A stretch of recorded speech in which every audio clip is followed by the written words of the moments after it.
నమస్కారం.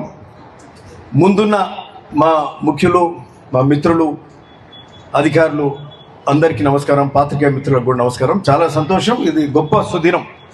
ఈరోజు డాక్టర్ బాబాసాహెబ్ అంబేద్కర్ గారు అంటే ఇక ఈ దేశం అంటే ఈ దేశంలో స్వతంత్రం వచ్చినాక ఒక మార్గంలో, ఒక మంచి మార్గంలో నడుస్తూ మరి అనేక కార్యక్రమాలు చేస్తూ సంక్షేమ కార్యక్రమాలు అన్నీ కూడా వచ్చిన ప్రతి ప్రభుత్వం చేస్తుంది. రిజర్వేషన్లు కావచ్చు, ఉద్యోగాలు కావచ్చు, చదువులలో రిజర్వేషన్లు కావచ్చు, మరి చట్టసభలలో రిజర్వేషన్లు కావచ్చు, పార్లమెంట్లో కానీ, అసెంబ్లీలో కానీ, మరి స్థానిక సంస్థల్లో కానీ, వీటన్నిటికీ ఇవన్నీ కూడా జరుగుతున్నాయంటే ఇది ఓన్లీ అంబేద్కర్ వల్ల సాధ్యమైంది, తప్ప ఇంకోరి వల్ల కాదని ఈ సందర్భంగా చెప్తాను. సో గొప్ప మానవతావాది, మరి గొప్ప సంస్కర్త డాక్టర్ బాబాసాహెబ్ అంబేద్కర్ గారు. మరి ఈ దేశం మనం చేసుకున్న అదృష్టమేమో. అంటే జనరల్గా ఏమంటామంటే ఆయన అదృష్టం అంటాం, లేకపోతే మన ఈ దేశం చేసిన అదృష్టం అని కూడా అనొచ్చు. అంటే అట్లాంటి గొప్ప వాళ్ళు. మొన్న కూడా ఈ వారోత్సవాలు చేసుకున్నాం. ఈ వారం ఏందో మరి ఇది కూడా డాక్టర్ ఎవరు బాబు జగ్జీవన్ రామ్ గారు, మరి అట్లే పూలే గారు, అంబేద్కర్ గారు, అంటే ముగ్గురు కూడా మహనీయులు. పూలే అంటే అంబేద్కర్కు కూడా గురువు లాంటి వారు. సో అట్లాంటి మహనీయులందరూ కూడా ఈ వారంలోనే జన్మించి మరి దేశానికే వారు ఒక దిక్సూచిలాగా పనిచేసి దేశంలో ఈరోజు మరి ఈ స్వతంత్రం తెచ్చుకున్న తర్వాత కూడా సమానత్వం దిశగా ప్రజలందరూ, అన్ని వర్గాల ప్రజలు ముందుకు పోతూ ఈరోజు ఈ హక్కులు సాధించుకొని ఈ విధంగా మనం స్వేచ్ఛగా మాట్లాడుకుంటున్నామంటే ఇది ఆ మహనీయుల మరి ఆలోచన, మహనీయుల ఆశయాలకు తగ్గట్టే ఈ దేశం ముందుకు పోతుంది. అందులో డాక్టర్ బాబాసాహెబ్ రచించిన మరి రాజ్యాంగం వల్ల ఇవి జరుగుతున్నాయి తప్పితే ఇంకొకటి కాదని కూడా ఈ సందర్భంగా చెప్తున్నాం. ఇంకొకటి, ఈరోజు మనం సాధించుకున్న తెలంగాణ కూడా డాక్టర్ బాబాసాహెబ్ అంబేద్కర్ రాజ్యాంగంలో పెట్టింది కాబట్టినే తెలంగాణ కూడా సాధ్యమైంది. ఈరోజు అంతేకాకుండా ఈరోజు బీసీలకు రిజర్వేషన్ 42%. ఈరోజు తెలంగాణ రాష్ట్రం దేశంలో ఎక్కడ లేనట్టుగా రేవంత్ రెడ్డి గారు మరి క్యాబినెట్ సహచరులు ఈరోజు 42 కుల గణన చేసిండ్రు. 42% రిజర్వేషన్లు ఇద్దామని చెప్పి మరి క్యాబినెట్లో తీర్మానం చేసి అసెంబ్లీలో పెట్టి పార్లమెంట్ మరి కేంద్రానికి పంపి దాన్ని అమలు చేసే దిశగా పోతుందంటే తెలంగాణ రాష్ట్రం మరి అది కూడా అంబేద్కర్ చలవే అని కూడా ఈ సందర్భంగా చెప్తున్నాం. అన్నిటికంటే ముఖ్యం ఎస్సీ వర్గీకరణ. ఎస్సీ వర్గీకరణ 30-40 ఏళ్ల నుంచి నడుస్తున్న అతి గొప్ప పోరాటం. మందకృష్ణ మాదిగ గారు కూడా వారిని కూడా ఉచ్చరించుకుందాం.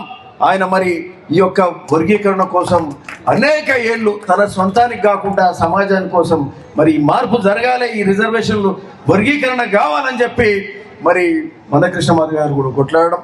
ఈరోజు మరి ఆ వర్గీకరణకు సుప్రీంకోర్టు అనేక ఏళ్ల నుంచి పోరాటంలో సుప్రీంకోర్టు కూడా తగిన నిర్ణయం తీసుకున్న సందర్భంగా మొదటి ముఖ్యమంత్రి రేవంత్ రెడ్డి గారు ఈ దేశంలో నిర్ణయం తీసుకొని మరి ఎస్సీ వర్గీకరణ చేస్తాం అని చెప్పి నిర్ణయం తీసుకొని గంటల్నే సుప్రీంకోర్టు ఇచ్చింది.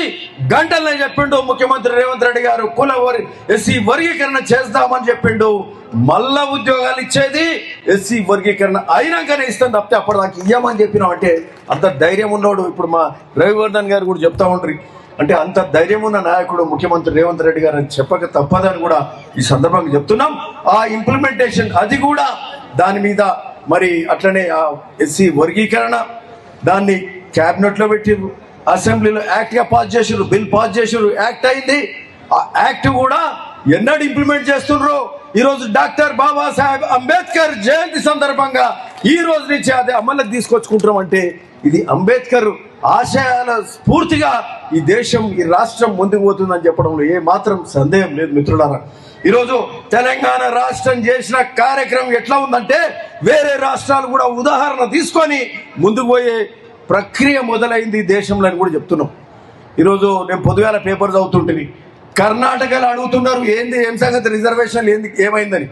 సంవత్సరం అయింది, వాళ్ళు మొదలు పెట్టుకోలే, మాట్లాడలేదు. సరే ఏదైనా ప్రభుత్వం ఉండొచ్చు, కానీ అంటే మనం చేసుకున్న కార్యక్రమం వల్ల కర్ణాటకలో నిన్న మాట్లాడినరు మరి సంవత్సరం కింద అయిన వర్గీకరణ కులగణన కానీ దాని మీద ఏమైంది, ఏం సంగతి ఎంత పర్సెంటేజ్ ఇస్తుర్రు, అసలు ఇస్తుర్రా లేదా అనేది ప్రశ్న అక్కడ మొదలైందంటే ఇది తెలంగాణలో మనం చేసుకున్న కార్యక్రమాలు తప్పితే ఇంకోటి కాదని కూడా ఈ సందర్భంగా చెప్తూ, సరే ఏదేమైనప్పటికీ ఈరోజు ఒక మంచి పండుగ వాతావరణంలో అంబేద్కర్ గారి జయంతి మనం జరుపుకుంటున్నాం.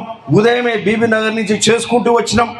అక్కడికి వెళ్ళి ఇక్కడ నేరుగా వచ్చి ఇక్కడ ర్యాలీలో పార్టిసిపేట్ అయ్యి మరి అక్కడ గుడి కార్యక్రమం ఉండే తుకాపురంలో, మరి అక్కడి నుంచి మరి పూర్ణగిరి లక్ష్మీ నరసింహస్వామి ఆలయంలో ఆడ కళ్యాణం చేసుకొని మళ్ళీ ఇక్కడికి రావడం. ఎందుకంటే ఎమ్మెల్యే అపోజిషన్ ఉన్నప్పుడు నేను 10 ఏళ్ళ నుంచి ఎప్పుడు ఒక 10 ఏళ్ళు ఒలిగొండలో, 10 ఏళ్ళు ఆ తర్వాత 10 ఏళ్ళు ఇక్కడ భువనగిరిలో ఎప్పుడు వదిలిపెట్టకుండా చేస్తూనే ఉన్నాం. ప్రతిదీ తూచా తప్పకుండా ప్రతి సంవత్సరం పార్టిసిపేట్ అవుతున్నాం. మరి ప్రతి కార్యక్రమంలో ఈ యొక్క వారోత్సవాల్లో కానీ ఇవన్నీ కూడా అన్నిట్లో పాల్పంచుకుంటున్నాం. గెలిచినమా ఓడినామా అనేది సంబంధం లేకుండా ఆ విధంగా చిత్తశుద్ధితోటి మన కార్యక్రమాలను కూడా చేస్తున్నాం. సో అవన్నీ కూడా కార్యక్రమాలు చేసుకొని ఈరోజు ఇక్కడికి రావడం మరి బాగా పొద్దుపోయింది కూడా మిత్రులందరూ కూడా. ఎందుకంటే ఎండాకాలం ముందే, ఎండాకాలం ఏప్రిల్ పొద్దున్న నుంచి సాయంత్రం దాకా ఇక పిల్లలైతే బాగా జోష్లో ఉండి అక్కడ అన్నదానాలు పెట్టేవారు, అక్కడ పక్కకు పోయినట్టు అలసిపోయింటారు. నేను అనుకుంటా ఇది పొద్దుగాల పెట్టాలి మంచిగా కార్యక్రమం. ఇది ఎక్కువ మంది 1000-2000 మందితోటి జోష్ ఉండాలి. 2000 మందితోటి ఓ ధూమ్ధామ్ నడుపుతూ హంగామా ఇంకా బాగా చేస్తే బాగుంటుంది. లేట్ అయ్యే వరకు ఏమవుతుందంటే అలసిపోతున్నారు, అందరు మాట్లాడాలి, మాట్లాడడానికి టైం సరిపోతలేదు. దీన్ని మళ్ళీ రీడిజైన్ చేసుకుంటే కూడా బాగుంటుంది అనేది ఒక ఆలోచన. మా రవికుమార్ ఏదో చెప్తుంది ఉండిరా ఆ పొద్దుగాలు ఉన్నారు కానీ ఈ టైం లేట్ అయ్యే వరకు. సరే ఏదున్నా గొప్ప కార్యక్రమం. అంబేద్కర్ గారి ఆశ సాధనకు మనం అందరం ముందుకు పోదాం. సమానత్వ దిశగా ఈ దేశం దాదాపు వచ్చింది. ఇంకా సమానత్వం రావాలి. గ్రామాలల్లా ఎస్సీ వాడకట్లల్లా ఇంకా చూస్తే ఇంకా లోపమే ఉన్నది. మరి అవన్నీ కూడా ఇంకా